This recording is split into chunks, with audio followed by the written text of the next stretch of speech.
বন্ধুরা, হ্যালো বন্ধুরা, আজকে নতুন একটি ভিডিওতে তোমাদের স্বাগত। আজকে আমি নিজে বাড়িতে ওলের ডাঁটা রান্না করব। ওলের ডাঁটাটা আমি কিভাবে রান্না করি তোমাদের পুরোটা দেখিয়ে দেব। প্রথম থেকে শেষ অবধি তোমরা দেখবে। যাদের ভালো লাগবে অবশ্যই দেখবে, আর যারা জানো বা ভিডিওটা দেখতে ভালো লাগছে না তারা অবশ্যই স্কিপ করে দেবে। চলো ফার্স্ট থেকে শুরু করে দিই। প্রথমে আমি ওলের ডাঁটাটা বেশ ভালো করে ধুয়ে নিয়েছি। এবার আমি ওলের ডাঁটাটা সেদ্ধ করতে বসাবো। আমি ওলের ডাঁটাটা এবার বেশ কিছুক্ষণের জন্য সেদ্ধ করে নেব।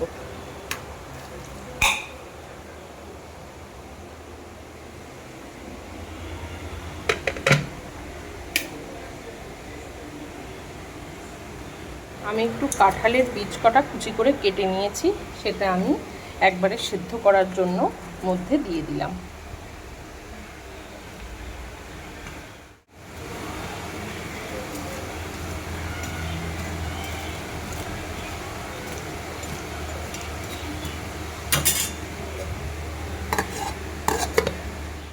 বন্ধুরা, আমার ওলের ডাঁটা কিন্তু প্রায় সেদ্ধ হয়ে এসেছে। আর বেশি সেদ্ধ করব না, বেশি সেদ্ধ করলে না রান্না করা যায় না।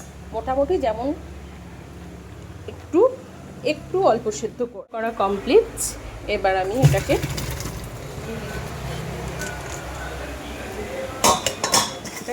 রান্না করব। দেখছো সেদ্ধটা কিন্তু খুব একটা একদম ল্যাটপেটে সেদ্ধ না করে অল্প একটু সেদ্ধ করে নিয়ে আমি বলে দিই কী কী নিয়েছি আমি ওলের ডাঁটা করতে। আমার কী কী লাগবে আমি তোমাদের রসুন আর কাঁচা লঙ্কা নিয়ে নিয়েছি রান্না করার জন্য। কুচি করে নিয়েছি রসুনটা, পেঁয়াজটাও কুচি করে নিয়েছি, আর লঙ্কার পরিমাণটা একটু বেশিই দিয়েছি, কারণ লঙ্কা যত বেশি দেওয়া যায় ওলের ডাঁটাতে টেস্ট ততই ভালো হয়।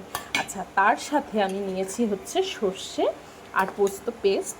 এটা সাদা সর্ষে আছে, কালো সর্ষে আছে, পোস্তও আছে এর মধ্যে। চলো এবার শুরু করি। আমি কিন্তু এবার কড়াইয়ের মধ্যে দিয়ে দেবো সর্ষের তেল। সরিষার তেলটা একটু বেশি পরিমাণে দেব। সরিষার তেলটার উপরেই রান্নাটা নির্ভর করে। তেলটা একটু বেশি দিলে বেশ তেল তেল হবে, জিনিসটা খেতে খুবই টেস্টি হবে।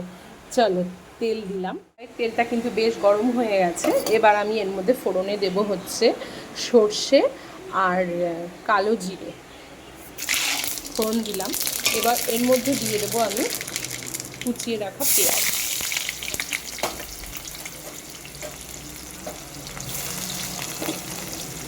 তার মধ্যে রসুনটাও দিয়ে দিচ্ছি একসঙ্গে, পেঁয়াজ রসুন। এবার ভালো করে কষবো।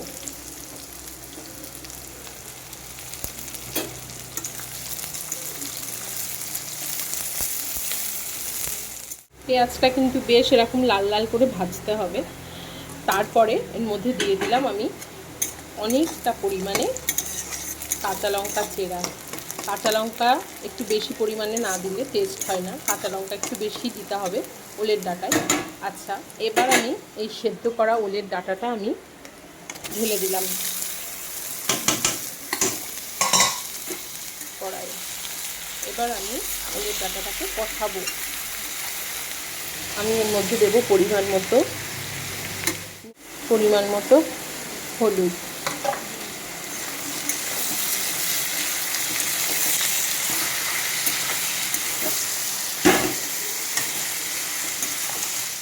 আমি কিছুক্ষণ কষিয়ে তারপরে আমি এর মধ্যে দেব, দেখো তোমরা বুঝতে পারছো বেশ কষানো হয়ে গেছে অনেকক্ষণই। এবার এর মধ্যে আমি দিয়ে দেব সর্ষে পোস্ত পেস্টটা দিয়ে দিলাম। দিয়ে এবার কিছুক্ষণ আবারও আমি কষাবো। ধুয়ে কিন্তু কিছুটা পরিমাণ জল দিয়ে দিয়েছি, যা তার একটু মাখা মাখা। এবার আমি ওলের ডাঁটাটাকে বেশ খানিকক্ষণ কষাতে থাকবো। এই দেখো এরকম মাখা মাখা হয়ে আসবে। এবার এভাবে একটু কষাতে থাকবে। জলটা পুরো টেনে গেলে পুরো এরকম মাখামাখি হয়ে যাবে, সেই সময় একটু ভালো করে এরকমভাবে কষাতে থাকবে। বেশ একটু টাইম ধরে এসব জিনিস করবে না, টেস্টি হয় খুব। পুরোপুরি শুকিয়ে আসলে নামাবো। ডাঁটা কমপ্লিট।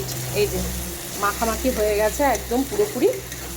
এই দেখো তলায় লেগেও যাচ্ছে, একদম সুন্দরভাবে শুকিয়ে এসছে জলটা। এই আমার একদম ডান। চলো নামাবো।